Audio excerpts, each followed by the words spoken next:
So after swearing it down for years that black people were getting an unfair advantage in DEI and their standards were being lowered, and this fine fellow here also pushing that narrative, uh, they have decided that they were going to lower the recruitment requirements for the FBI, essentially lowering all the standards. And why would they do that? Because there was a mass amount of agents that left, as well as they can't bring enough people in that can meet requirements. So what do? Instead of, trying to be a better agency, trying to be better overall, you just lower your standards and allow anyone to join because you have 5,000 positions that need to be hired. That, it doesn't help that put FBI agents out on the street instead of doing the actual job that they're, supposed to be doing. And just to be clear, it's not just the recruitment requirements, it's also training time.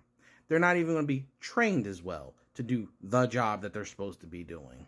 But realistically, we kind of knew this day was going to come at some point because in 22, we saw all the House Republicans vote against the idea of probing to see who was part of, white supremacy groups or neo groups and kick them out of the military, police department, or fire department or other government agencies.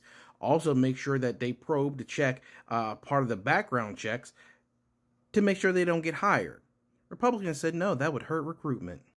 Tommy Tuberville was very outwardly opposed to it. He said white nationalists is a good thing. We call those American and they should be loud and proud. And I'm going to say this just for the record. Kash Patel's got to feel like the biggest dummy in the room because he was the type of person that said, you don't need affirmative action. You don't need DEI. I was able to rise above all this because he did their job and he was a yes man. And because he pushed narratives that at the time were cool, like, releasing the Epstein files, which Trump isn't going to do now. The DEI initiatives and, the hardest working person gets the job. He's got to feel like a dummy. Even when he went on national TV talking about how low the crime rate was because of this administration, and not 10 minutes later, Trump in the same press conference comes back and tells him DC is crime ridden and I don't care what all the numbers say, everyone's lying. He just called Kash Patel a liar to his face, and Kash had to, just suck it up.